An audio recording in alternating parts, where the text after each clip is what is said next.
John, man, we have some things to talk about. How we made the news again, but not for the right reasons.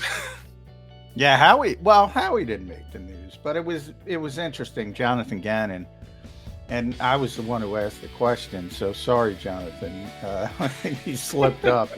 I think he got more trouble probably for that than he did for the performance in Detroit. Although it's probably close, but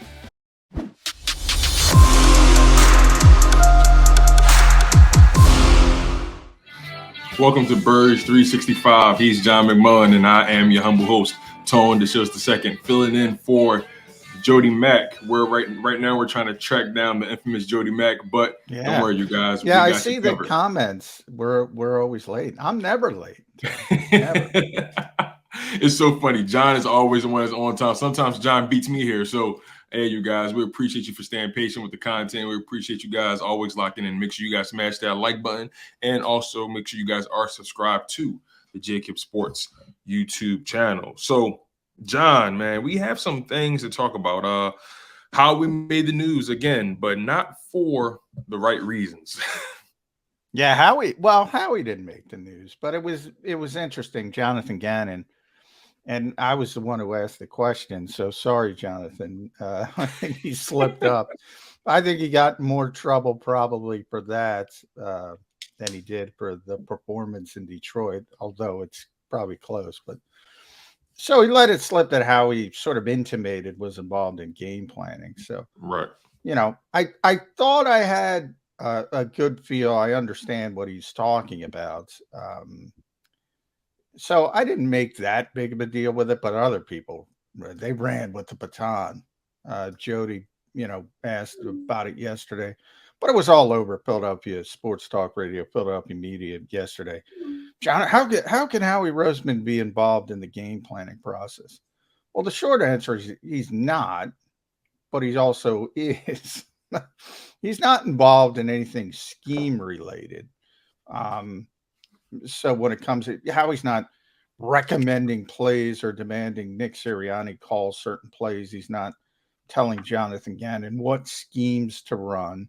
Right. That's not his ballywick. What he is in charge of is the 53-man roster. And if you go back to the Doug Peterson days, he was also in charge of the game day roster.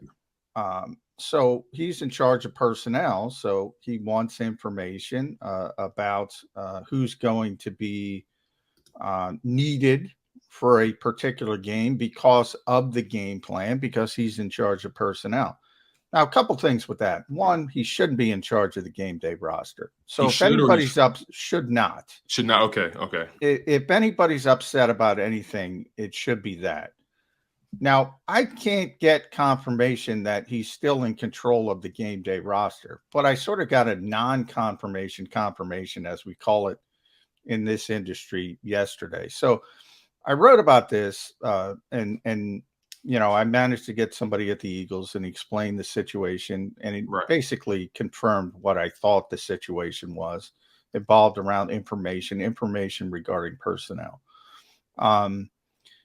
About 10 minutes after my piece ran on Sports Illustrated, I got another text from a different source trying to clear things up a little bit further, because they don't want this narrative out there that Howie's involved with game planning.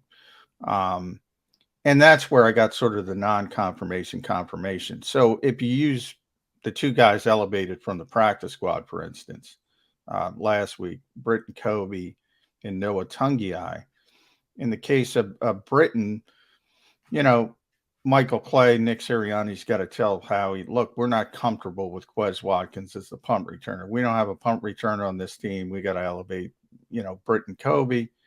The game plan evidently involved needing more of a blocker as that third tight end, and that's where you elevate Noah Tungiai over Grant Calcaterra on the roster as more of a pass receiver at tight end. So that kind of thing he's involved in.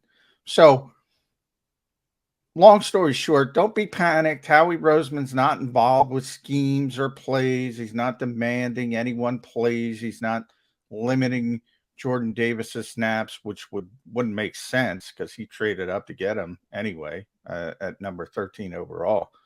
He's not involved with any of that.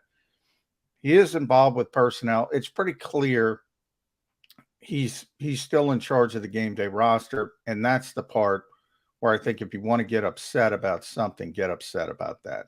But don't worry about scheme. He's not involved with scheme. And one last thing, Tone. Yeah, no, you're good. Jalen Hurts. The fact that the Eagles spent the whole offseason talking about passing game, passing game, passing game, passing game, and week one arrives and Nick Sirianni feels comfortable with 17 carries, tells you all you need to know. He can do whatever he wants to win a football game. Nobody's looking over his shoulder. So that's a perfect example of what I'm talking about. And Nick, to his credit, does whatever he has to do to win a particular football game.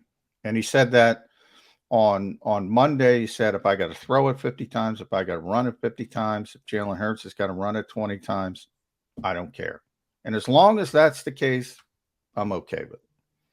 Yeah, and that's what I love about Nick Sirianni, the fact that he's shown a propensity to do whatever it takes to win the game, and that can't be understated. But with Howie Roseman, like you mentioned, his involvement with the game day roster and who plays, I don't like who doesn't that. play. I'm not a fan of that either, because at that point now, I think that does have some influence on the game plan. You're deciding who sits, who doesn't, who's activated, who's not. That has to be a slippery slope, right, John? Yeah, and that's where I kind of upset the Eagles a little bit. I'm not going to say a lot, but I'm going back to Doug Peterson's days. So when Doug was, it's become this story, giant story. Part of it's true, part of it's not true, about Jeffrey Lurie saying, "Hey, why did you run the ball after they upset Green Bay? Why'd you run it so much after they upset Green Bay and Green Bay?" And Doug was like, "What the hell are you talking? I just upset Aaron Rodgers and the Packers at Lambeau Field, and you're worried about the run-pass ratio." And he got upset about it. So that's the story. It's partially true. It's partially not true. Jeffrey Lurie didn't go up to Doug Peterson in the locker room right after the win and say, "Why didn't you pass the ball more? I don't like running the ball." That's not how it happened. Well, John. Then what part is true and what part is just simply? Well, the Eagles at that time, they had meetings every Tuesday with all the department heads. So Doug Peterson, obviously in football, was part of that, but Don Smolensky, the team president, was part of it as well. So it was a normal meeting. And Jeffrey Lurie always says, and this is true, he's a very quizzical person. He asks questions. He likes to ask questions. But here's the problem with that. And this goes for a lot of powerful people. And this is what I said. A lot of times it could be the most innocuous thing in the world. Joe Kraus might pick up the phone today, our boss here, and say, "Hey, you know what? You should do that." So that's sort of what, or not even that. Say, maybe this is a good idea. And we're probably going to do it because he's the boss. And he said, maybe this is a good idea. So if Jeffrey Lurie asked the question that way, and this happens with powerful people all the time, they don't realize the impact that has on people underneath them. It could be, as I said, it could be a suggestion, nothing behind it whatsoever. But if it's coming from your owner in the NFL, you're probably like, what's going on? And that really started the rift of Doug Peterson in the front office here. It really did. So that part of it is true. More so the coaching staff, but certainly that added into it. And it's the same thing with Howie Roseman. If he's sitting there, even if it's just matter of fact, well, maybe we should play, another practice squad guy this week instead of somebody else. That could start to stick in Nick Sirianni's craw at some point. It hasn't yet, but you could see it's already happened with one coach. Why can't it happen with another coach? It happens all over the league. You have these schisms with front office people. So that was my point when I wrote about it. It hasn't happened yet, but why not remove it? It doesn't. Your job is done. You've given the 53, in this case 70-man roster, because the Eagles have 16 practice squad plus they have Matt Leo. That's your job. You've given Nick Sirianni those 70 players. 52 on the 53 now, but you get the point. Let him do what he wants with them. That's his job. Your job, you did it. Now get out of the way. So that's my only issue. And I mean, that was my expectation. My whole thought process is, Howie, the offseason is all yours. Do your thing, make all the moves you want to make. But when week one comes, when it's time to lace it up and put the helmets on, this is my arena. This is my battlefield. And I personally can't help but to feel like the same person that built it can be the same person that can destroy it. Well, if you do the wrong things, I don't think that's the case. I don't think that's the case to this point. And again, I want to emphasize, Howie Roseman has nothing to do with scheme. He's not sitting in daily meetings. He's not recommending plays. So that part of it was overblown. But it does leave open the potential. And it's not that big of a deal. That's the problem. Like, we have this roster pool every year. Jimmy Kempski won it this year. We talk about it. We have fun with it. We had 51.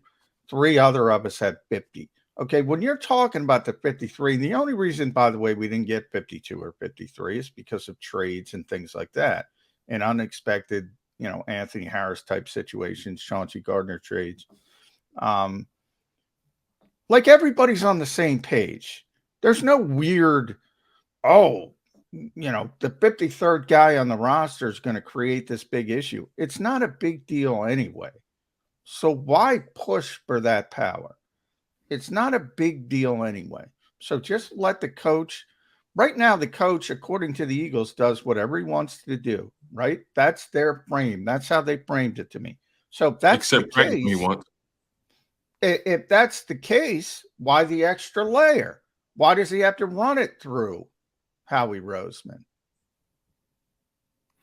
Why? It's interesting. They say, a wise man learns from his own mistakes. A smart man learns from his own mistakes. A wise man learns from the mistakes of others, right? And Howie Roseman, he made mistakes in his past, with his previous coaches, and I can't help but to think that this level of control that he requires, especially with the game day roster and so on and so forth, I can't help but to believe that it has something to do with fear of losing the control. I can't help but to reference the Chip Kelly era. Do you think that has anything to do with the way he's been moving lately? Part of it has to do with Chip Kelly. Yeah, certainly. I mean, he certainly remembers that. There's good and bad to that. The reason the Eagles didn't hire Adam Gase because of Chip Kelly. They wanted Adam Gase, but Adam Gase pushed for personnel control. They weren't going to give it to him coming off Chip Kelly.